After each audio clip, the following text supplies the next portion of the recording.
Pemirsa, seorang ibu menangis meminta anaknya dibebaskan dalam kasus penjarahan di rumah selebriti yang juga anggota DPR Uya Kuya. Uya Kuya hadir untuk diperiksa bersama saksi lainnya. Kalau peringanan bukan wewenang saya, Pak. Saya juga bingung karena dia di pengadilan. Saya bukan hakim, bukan jaksa. Iya, saya tahu. Udah penyakit, anak aku udah 3 bulan, Bapak. Maafin anak aku, Pak. Saya maafkan dari awal. Maafin ya Allah, Bapak. Uya Kuya didatangi dua ibu-ibu yang meminta agar anaknya yang menjalani sidang agar dimaafkan dan dibebaskan. Uya Kuya mengaku datang untuk memenuhi kewajiban sebagai warga negara. Ia menegaskan proses hukum yang berlangsung saat ini sepenuhnya berada di tangan aparat penegak hukum dan dirinya bukan pelapor utama. Terus terang ini pengalaman saya pertama kali namanya duduk sidang di pengadilan. Jadi saya juga tadi nggak tahu saya mau ditanya apa. Saya datang aja sesuai dengan surat panggilan. Ya saya datang dan saya menjalankan kewajiban saya sebagai warga negara. Pak, ya. Oh, memaafkan, saya dari awal udah memaafkan. Saya ikhlas kok, dari awal saya memaafkan, dan intinya kan memang saya tidak melakukan apa-apa kan. Meski rumahnya hancur dan isinya habis dijarah, Uya mengaku sudah ikhlas dan memaafkan pelaku. Uya mengaku total kerugian yang dialami mencapai 7 miliar rupiah. Meski tidak ingin para terdakwa dihukum berat, Uya menyebut putusan akhir tetap berada di tangan majelis hakim. Tim Liputan iNews melaporkan.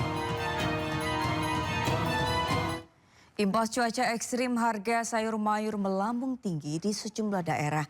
Kenaikan tertinggi terjadi pada harga cabai yang menembus Rp75.000 hingga Rp8.000 per kilogram, nyaris naik 100% dari harga normal. Cuaca ekstrim hujan deras belakangan ini berimbas pada harga sayur mayur yang kompak melambung tinggi. Di pasar tradisional Gamping, Sleman, Yogyakarta, harga sayuran seperti wortel, kubis, tomat, dan bawang-bawangan kompak naik sekitar Rp4.000 hingga Rp8.000 per kilogram. Yang paling tinggi harga cabai rawit merah yang mencapai Rp75.000 per kilo, naik hampir 100% dari harga normal Rp50.000 per kilo. Harga bawang merah juga naik jadi Rp50.000 dari sebelumnya Rp40.000-an. Menurut pedagang, pasokan cabai rawit merah seret karena petani cabai gagal panen di musim hujan. Harga sayur mayur meroket juga terjadi di Pasar Rebo, Purwakarta, Jawa Barat. Harga cabai rawit merah tembus Rp70.000 dari sebelumnya Rp40.000 per kilo. Sementara cabai rawit hijau Rp32.000 dan cabai merah Rp60.000 per kilo. Kenaikan harga sayuran akibat banyak ladang petani yang gagal panen terendam banjir. Warga terutama para ibu khawatir harga sayuran terutama bawang dan cabai terus naik saat Natal dan Tahun Baru. Tim Liputan iNews melaporkan. Pemirsa, banjir rob merendam sekolah dan permukiman warga di Marunda, Cilincing, Jakarta Utara. Aktivitas belajar mengajar dan aktivitas warga terganggu serta diperparah oleh jembatan yang miring.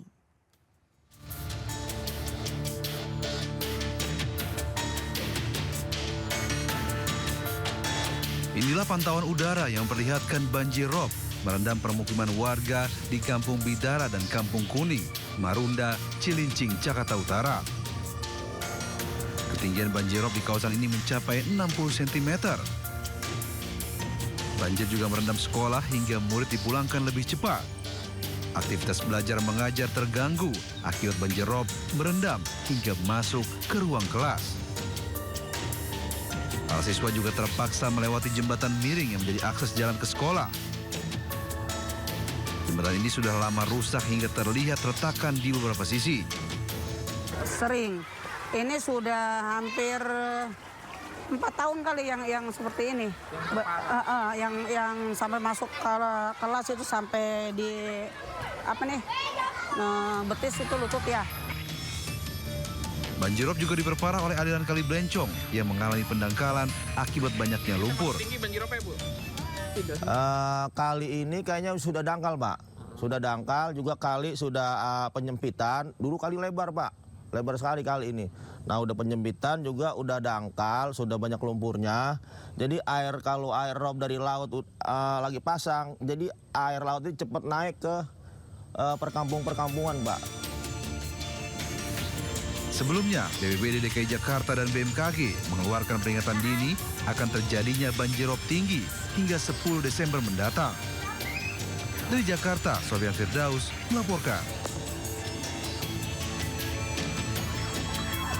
Polisi memastikan kerangka manusia yang ditemukan di Tenjo, Kabupaten Bogor, Jawa Barat adalah Alvaro Kiano Nugroho. Kerangka anak berusia 6 tahun yang diculik dan dibunuh ayah tirinya telah diserahkan kepada keluarga.